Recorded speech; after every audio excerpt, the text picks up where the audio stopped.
서울에서 가장 살기 좋은 마을 효창동 반갑습니다.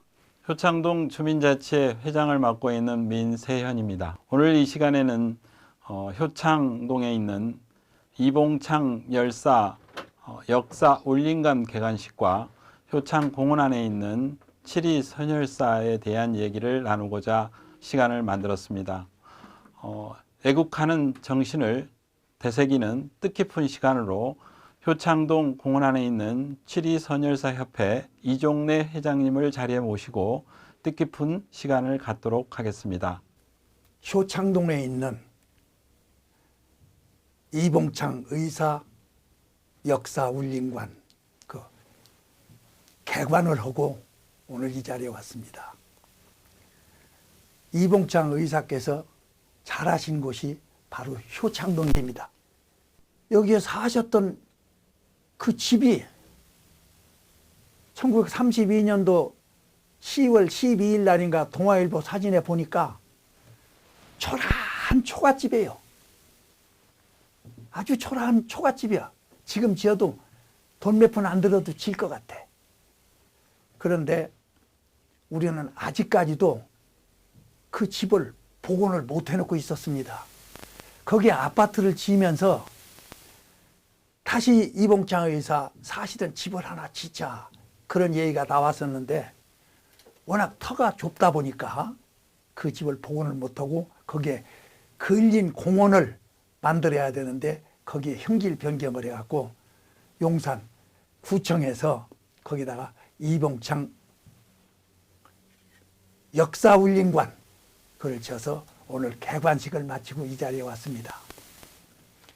이봉창 의사께서는 바로 이 효창동에서 11살 때 천도교에서 세웠던 지금 숙명여자대학교 자리에 그 문창 보통학교라고 그랬습니다. 외정 때에는 지금은 초등학교지만 그 보통학교에 다녔는데 11살에 들어갔더라고요.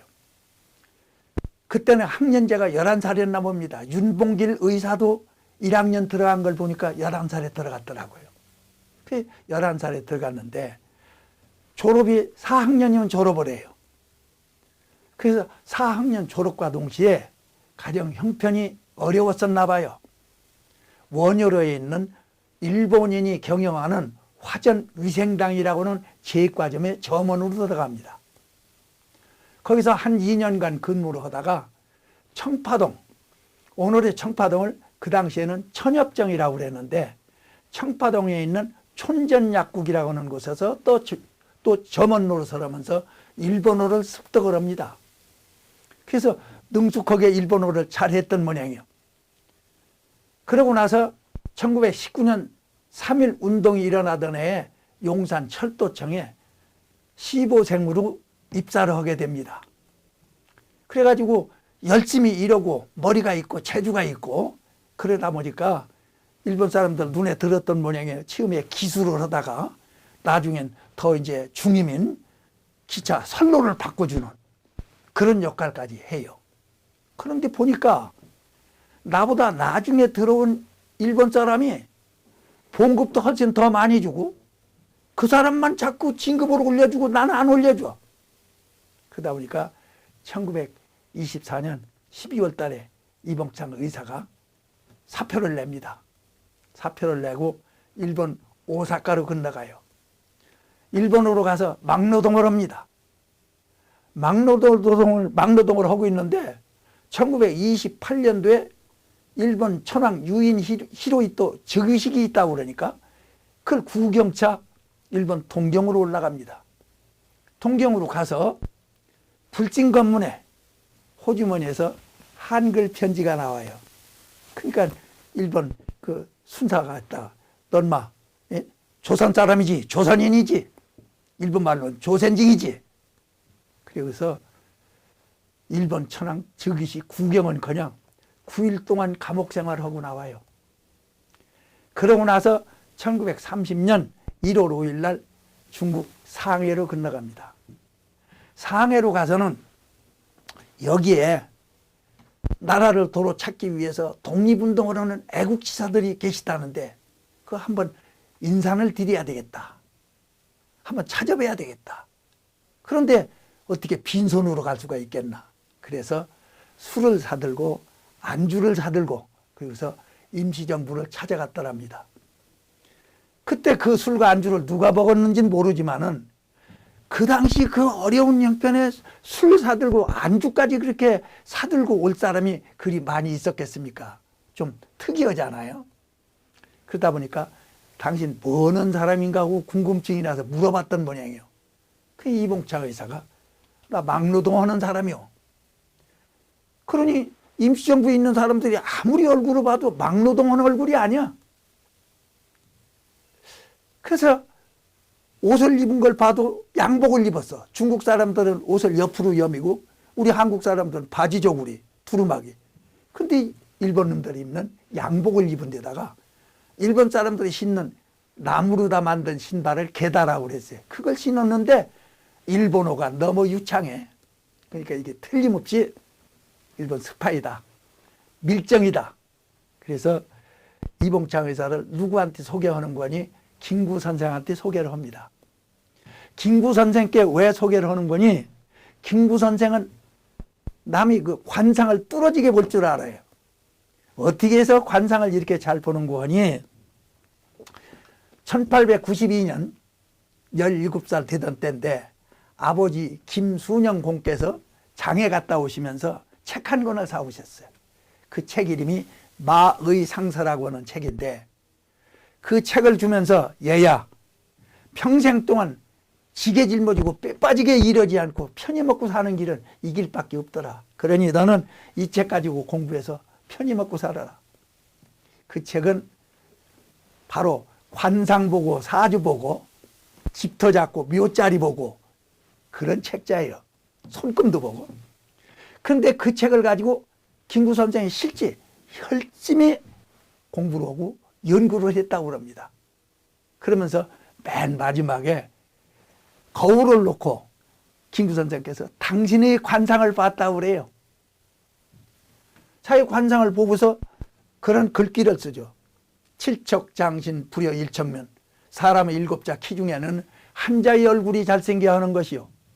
일척면이 일촌비하니 코비자입니다. 한자의 얼굴 속에는 한치 코가 더 잘생겨야 하는 것이며 일촌비가 불여 일점심이라 한치 코보다는 보이지 않는 마음 한 점이 잘생겨야 한다. 고와야 한다. 아름다워야 한다. 이 마음 한 점을 어디에 바칠 것이냐? 효도로서 부모님께 바칠 것이냐? 결혼해서 처자식한테 바칠 것이냐? 아, 이 마음을 조국에 바치자. 독립운동을 시작을 했다. 그런 얘기도 하고 있어요. 그 김구 선생이 이봉창 의사를 만나서 첫 질문이 갑니다. 이제 떠보는 것이죠. 그대는 일본 동경에서 왔다면서 살기 좋은 일본 동경에 살지 이 상해에 가난한데 뭐로 이 상해로 왔는가? 그 물으니까 이봉창 의사가 정색을 하면서 그럽니다. 선생님, 제 나이 올해 31세입니다. 이 앞으로 31년간을 또 더 산다 하더라도 그때는 61살 한가까지 살면 아주 오래 사는 거였어요. 그러다 보니까 31세 살았으니까 절반 사는 거지. 앞으로 또 31년간을 산다 하더라도 지금까지 젊은 시절에 맛보아본 것에 비한다면 늙은 생활에 무슨 취미가 있겠습니까? 인생의 목적이 쾌락에 있다면 저는 31년 동안 살면서 인생 쾌락을 대강 맛보았습니다. 이게 영원한 쾌락의 삶을 도모하기 위해서 우리 독립운동 사업에 헌신하기 위해서 이 상해로 왔습니다. 그러면서 기염을 토했던 모양이에요. 그때 김구 선생께서 너 지금 뭐라고 그랬느냐? 예, 폭탄 하나만 있으면 나 일본 천황한테 던질 수 있다고 그랬습니다. 어떻게 그럴 수가 있어? 예, 내가 일본 동경에 있을 때인데 천황이 지나간다고 길 옆에 무릎 꿇고 엎드려 있으라고 그럽니다. 그래 길 옆에 무릎 꿇고 엎드려 있는데 진짜 천황이 지나가는데 그때 내 폭탄이 있었으면 던졌을 것이오. 지금이라 주시오. 내가 갈 테니까. 아마 이렇게 패기 있는 기염을 토했던 모양이에요. 그 김구 선생이 그래 네가 과연 뜻이 그렇게 깊으냐. 그렇다면 자금 준비와 무기 준비에 들어가자. 그래서 1931년 12월 13일 날 이봉창 의사를 김구 선생이 불러서 제1호 한인 애국단에 가입을 하게 시킵니다. 그리고 기념사진을 또 찍었어요. 그날에 선서식을 했는데 그때 백범일지에 보면 토시 하나도 안 틀리고 김구 선생께서 이렇게 쓰셨어요. 우리 둘은 선서식을 마치고 기념사진을 박았다. 이 시의 낯빛에는 당연히 의연한 빛이 감돌았던지 이 시가 내게 말한다. 나는 영원한 쾌락의 삶을 도모하기 위해서 이 길을 선택해서 가는 길이니 우리 양인이 기쁘리자 희열한 낯빛으로 사진을 박읍시다. 나는 미소를 지으며 사진을 박았다. 그래서 백범 김구 선생의 유일한 미소 짓는 사진이 그려서 있는 것입니다. 그리고 이봉창 의사 사진을 보면 위아래 이빨이 다 나와 있어요. 허옇게 운이빨까지 나와 있는 웃는 그 사진이 있는데 이것은 사람은 웃을 적에 운이빨까지 내놓고 웃지는 않아요. 근데 일부러 웃는 모습을 보이기 위해서 흐하고 운입술까지 벌리는 바람에 웃는 모습 보인다고.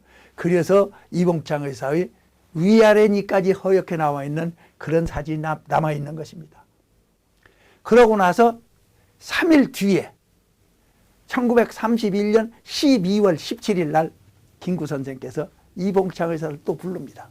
불러가지고 이봉창 의사에게 어깨에 매는 물통 폭탄, 허리에 차는 도시락 폭탄을 줍니다.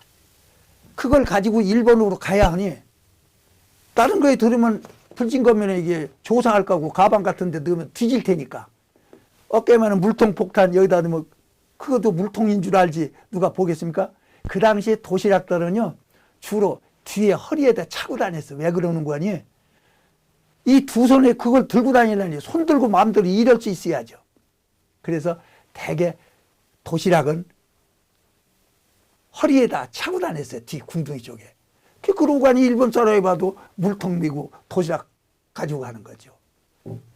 그렇게 해서 1931년 12월 17일 날 이봉창 의사가 김구 선생께서 주는 거사 자금 2개의 폭탄을 가지고 일본 천황 암살 밀령을 띠고 일본 동경으로 갑니다.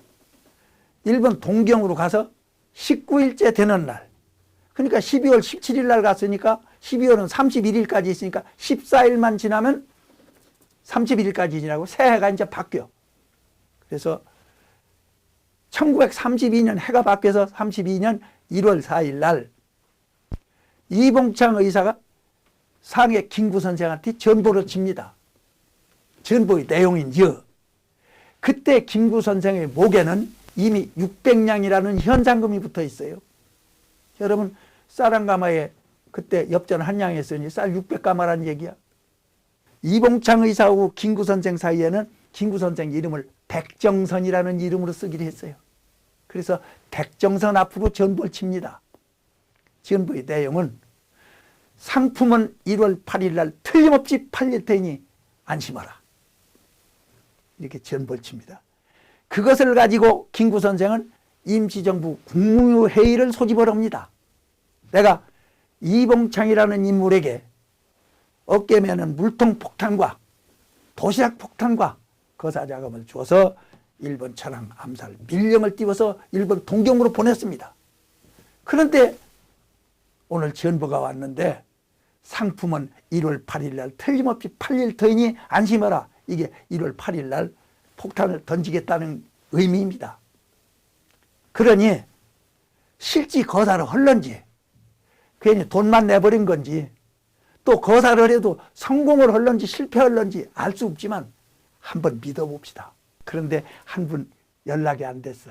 그분은 누구냐면 도산 안창호 선생이었어. 왜 도산 안창호 선생이 연락이 안 됐는 거 하니 안창호 선생이 같이 독립운동을 했던 친구가 있는데 이유필이라고 하는 친구가 있었어. 그런데 이 친구가 왜냐면 잡혀서 감옥소에 가 있어. 그러니 이 가족들이 지금까지 제대로 살고 있는지 이게 참 노숙자처럼 뿔뿔이 흩어져서 거린이 돼 있는지 궁금해서 그 친구 집을 찾아갑니다. 이웃필씨 집을 찾아갔더니 연화무산을 먹은 애가 울고 있어요.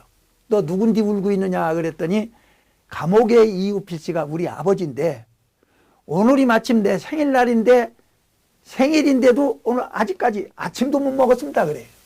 그래서 밥을 사주면서 내년 네 생일날 내가 좋은 선물 하나 사갖고 막 그러니 내년 네 생일날 이 집에서 만나자. 만약에 네가 이 집에서 안 살고 딴 데로 이사 갔다 하더라도 네가 이 집으로 와서 나를 만나야 그 선물을 받아간다. 그래 이 집에서 만나자. 그러니까 안창호 선생께서 이 아이와 연결고리를 끊지 않기 위해서 거기에 1년 후 뒤 생일날 만나기로 약속한 것 같습니다. 그래서 그 약속을 지키기 위해서 도산 안창호 선생이 걔 줄 선물을 사들고 걔를 만나러 갔다가 국무회의에 참석을 못해서 피신하는 말을 못 들어서 집에 그냥 들어오시다 일개에게 잡혀서 옥고를 치는 것입니다. 그 1월 8일 날 일본 천황 유인 히로히토가 만주국 왕 부이하고 그때 1909년 9월 4일 날 일본은 청나라하고 간도 협약이라는 것을 맺어가지고 우리나라 압록강 두만강을 국경으로 해서 제 마음대로 그 광활한 중국 땅, 광활한 우리 간도 땅을 청나라한테 공짜로 줍니다. 간도 땅에서 발견되는 광산 개발권하고 그다음에 만주 그 간도 땅이 봉천에서 우리나라 안동까지 평안도 안동까지 봉안철도라고도 하고 압록강 철도라고 지금은 그러죠. 압록강 철도 부설권만을 일본이 갖기로 하고 간도 땅을 공짜로 청나라한테 줍니다. 우리가 생각해 봅시다. 그 당시에는 운반수단이 기차, 열차밖에 없어요. 만약에 청나라하고 전쟁한다면 기차 철로는 와 있겠다. 거기다가 그냥 수천 명이고 그냥 군인 싣고 무기 싣고 기차 달려서 올라가면 됩니다. 그러다 보니까 그 땅을 가지고 있다는 그것이 그렇게 중요한 것이 아니었다고 생각을 합니다. 그래서 그래놓고 그 간도 땅 거기에다가 만주국을 세웁니다. 그 만주국 왕 부이하고 1월 8일 날 일본 천황이 동경조의 요요기 육군 연병장에서 관병식을 마치고 황궁으로 다시 돌아가는 길입니다.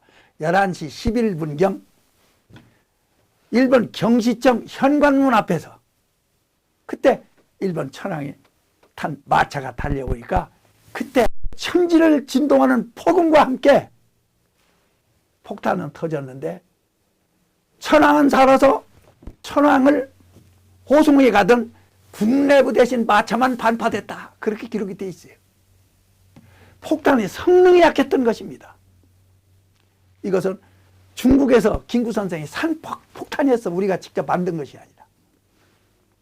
그리고서 이봉창 의사는 엉뚱한 사람들만 이제 잡혀 들어가니까 당당했습니다.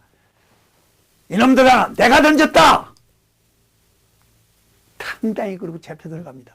그러면서 얼마나 이봉창 의사 고문이 심했겠습니까? 그런데도 죽어도 끝까지 배우가 누구냐? 백정선이다. 그 일본이 우리나라를 점령하고 있을 때니까 면단의 구장, 반장을 다 통해서 백정선이라는 이름을 하루나 이틀이면 다 찾아내지. 한국 땅에 있는 백정선이라는 이름을 다 꺼내놓고 봐도 이게 일본 천황한테 폭탄 던질 만한 인물이 없는 거야. 너 배우에 누가 있다. 백정선이라는 이름. 올바로 대라. 그랬는데도 이봉창 의사 끝까지 안 됩니다. 그러고 나서 3개월 후에 4월 29일 날 또 중국 상해에서 윤봉길 의사가 상해 홍구공원에서 또다시 폭탄을 던지는 일이 벌어집니다. 그러니 일본은 본토 동경의 한 중심지 사쿠라담은 일본 경시청이니까 우리나라 치안본부 정문 앞에서 일본 천황이 던지는 폭탄이 터졌고 3개월 만에 또 중국 상해에서 폭탄이 터졌는데 4월 29일 날은 일본군이 상해를 점령한 날입니다. 그러면서 일본 천황의 생일날 했어요. 그래서 천장절이라고 그래. 이날을 기념하기 위해서 전 일본군 1만 명 무장한 일본군 1만 명, 그리고 일본 민간인 1만 명, 2만 명이 운집해 있어. 그런데 이쪽에 윤봉길 의사가 폭탄을 들고 또 들어갑니다. 윤봉길 의사 고향은 충남 예산군 덕산면 실양리 목다리 마을이죠. 23살 되던 해 3월 6일 날 집 방 안에다가 부인 앞으로 글귀 하나를 써놓고 나옵니다. 장부 출가 생불환 사나이 대장부 집을 나서니 뜻을 이루지 못한다면 살아서는 돌아오지 않겠다. 23살짜리 이 결심을 보십시오.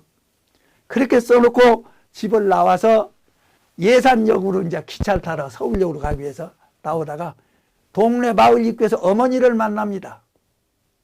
어머니를 만나서 어머니나 이 독립운동으로 지금 간도땅으로 가려고 나왔습니다. 그리고 얘기하고 어머니가 가라고 놔둡니까? 그러니까는 어머니한테 그냥 지금은 슈퍼를 그 당시에는 송방이라고 그랬어요. 송방에 들어가서 어머니한테 사탕 한 봉지를 사드렸다고 그랬어요. 그 당시에는 군입정거리로서는 사탕이 최고야. 입에 넣고 오래 녹여서 단물 빠는 거니까. 그래 놓고 예산역에 나와서 기차를 타고 서울역을 그땐 경성역이라고 했으니까 경성역에 내려서 기차를 갈아타고 바꿔 타고 경의선 열차를 타고 간도 땅으로 가다 신천역에서 불진검문에 또 걸립니다. 잡혀가지고 달포 동안이라고 그랬으니까 약 한 달 보름 정도를 우리나라에서는 달포라고 그랬죠. 달포 동안 감옥 생활을 하고 4월 12일 날 감옥에서 나와서 여순과 대련을 거쳐서 청도에 도착했다고 그랬어.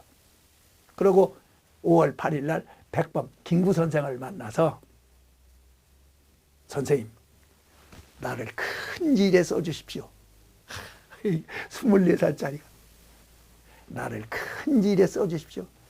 그런데 백범 김구 선생은 거사를 꼭 3일 전에 일을 시작하더라고요.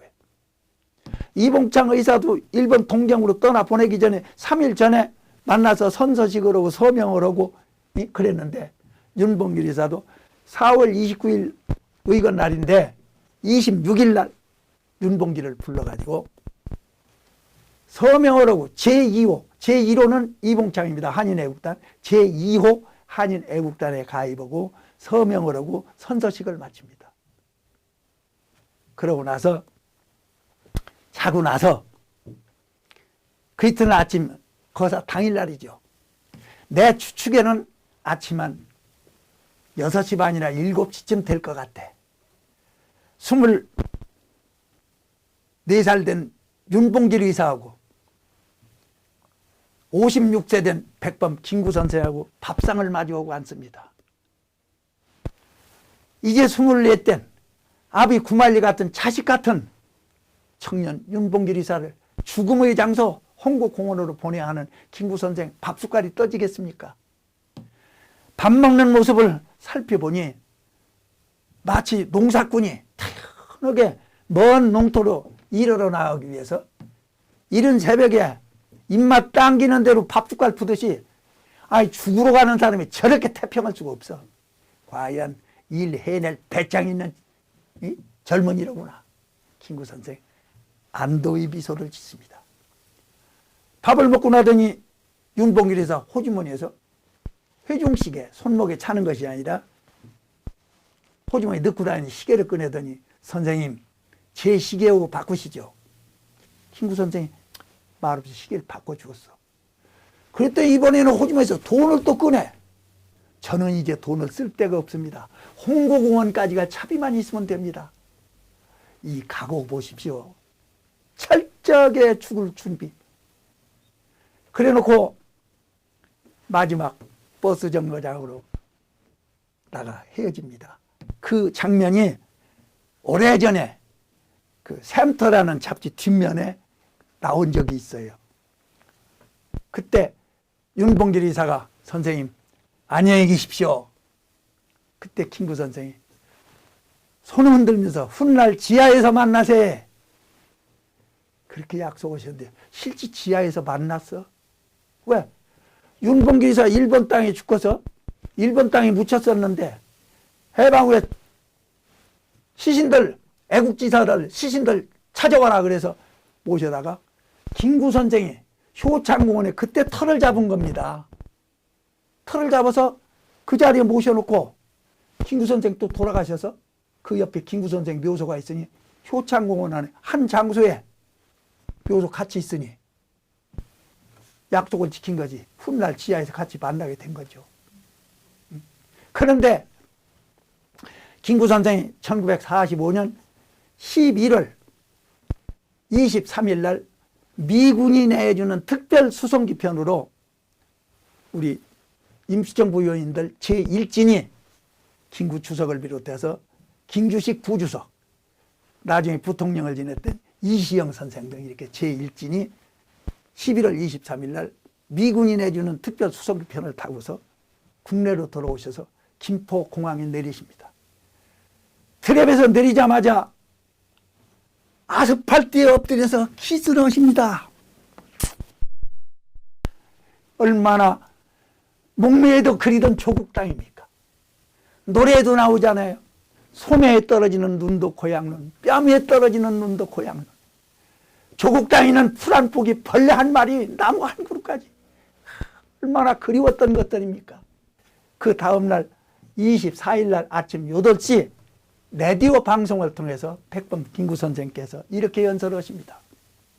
동포 여러분, 독립정부 수립에 1시간이라도 시간을 단축합시다. 이런 요지 연설을 하십니다. 그러고 나서 46년 일본 땅에 계신 애국지사들 모셔와라.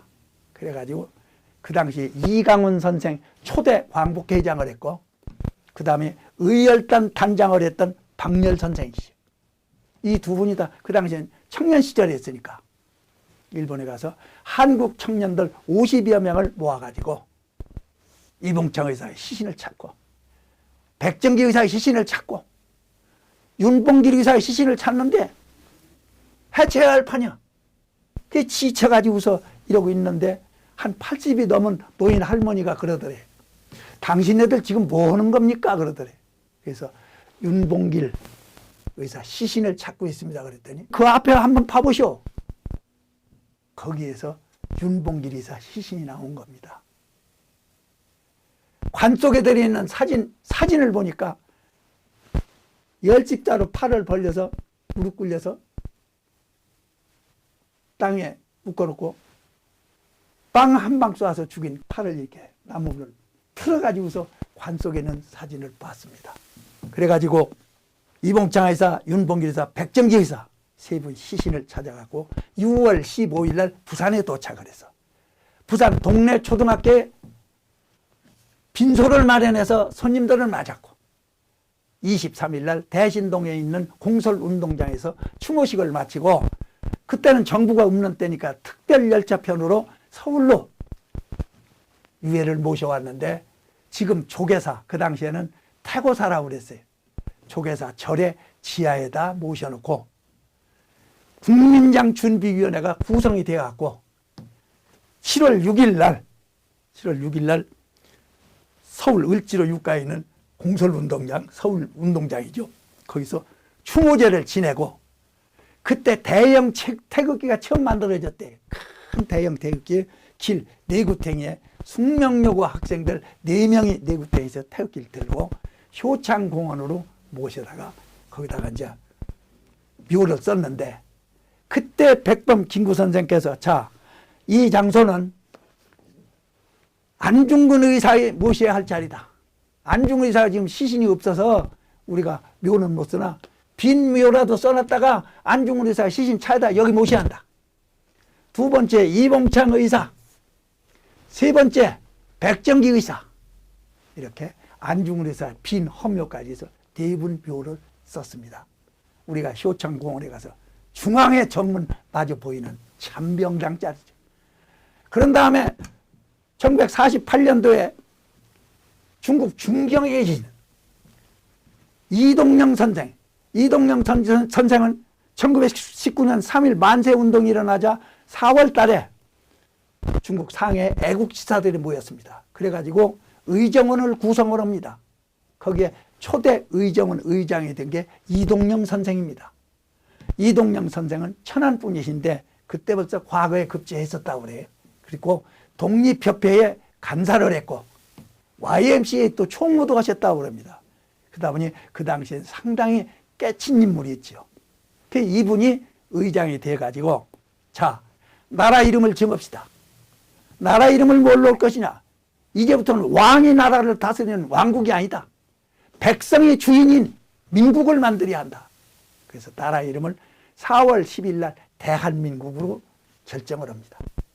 그리고 독립할 때까지 간략한 헌법 10개 조항을 만들었다고 그래요. 그래서 밤새도록 토론회를 해서 4월 11일 날 선포를 합니다. 1905년 을사늑약이 치러지던 해에 김구 선생이 진남포에서 그 당시에 우리나라 서울의 상동교회에서, 상동교회는 그 지금 신세계백화점 옆에 있는 제일은행 자리가 거기가 상동교회였다는데 그 상동교회에서 전국 기독교 청년대회를 합니다. 그런데 그때 김구 선생이 진남포로 가서 예수교회 예배당에 청년회장이 됩니다. 그래가지고 상동교회 가서 거기에서 이동영 선생을 만나고 해외 밀사로 나가서 활복자살했던 이준열사를 거기서 만나고 전덕기 선생을 만났는데 전덕기 선생이 그때 상동교회 목사였다고 그래. 그래 만나가지고 고종 황제에게 을사늑약 철회를 촉구하는 상소문을 올리기로 합시다. 그래갖고 대한문 앞에 가서 읍소를 하다가 고종이 안 만나주니까 종로통에 나와서 종로에서 가두 연설을 하기 시작하니까 사람들이 모여드니까 종로경찰서 형사대가 저 총을 발사하고 났으니까 그들과 맞서 싸웠다. 그리 돼 있습니다. 사람에게는 각자마다 생일날이 하나씩 있습니다. 1년에 한 번씩. 이 날은 내가 이 세상에 태어난 기쁜 날이기에 앞서서 어머니가 나를 낳기 위해서 배 아픈 산고를 치렀을 것을 생각한다면 생일날에 많이 먹고 마시고 쓰고 그럽니까? 내 생일날 하루를 내 어머니 날로 정하자 그겁니다. 어머니 날로 정해서 어머니를 생각하는 효도하는 날로 3만 원도 줬고 5만 원 줬고 자기 통장에 이렇게 만들어 가지고 해마다 12월 16일 날이 내 생일날입니다. 1년에 한 번씩 이렇게 돈을 넣어서 그 통장을 남한테 맡기는 게 아니냐. 각자 자기가 보관해. 자, 80이 넘어 90이 가까운 할아버지 한 분이 독거노인이 돌아가셨습니다. 일본 치하에 태어나서 무슨 국민학교들 보통학교들 나왔겠습니까? 일자 무식쟁이지. 그런데 옷 입은 속을 호주머니를 뒤졌더니 이러한 통장이 하나 나왔어. 통장이 바로 통일 기금 통장이야. 생신날마다 10년간 넣어서 20만 원이 들어있어. 여러분, 병아리가 알에서 깨어나면 비약비약 한다고 그럽니다. 맞는 얘기입니다. 그러나 나는 비약한다고 생각을 합니다. 병아리는 알에서 깨어나오면 내가 날이야만 되겠다. 두 날개, 깃털도 나지 않은 이 날개를 가지고 날이야만 되겠다. 그래 날을 빚자. 성냥개비 같은 이쑤시개 같은 연약한 봄풀 같은 두 다리를 가지고 뛸 것을 약속합니다. 내가 나르지 못하면 뛰기라도 하겠다. 그래서 비약하는 거라고 저는 생각을 합니다. 여러분, 우리 전체에게 비약적인 발전이 있고 대한민국의 비약적인 발전, 통일 아닙니까? 그날을 기다리며 제 말씀 여기서 가름하겠습니다. 감사합니다.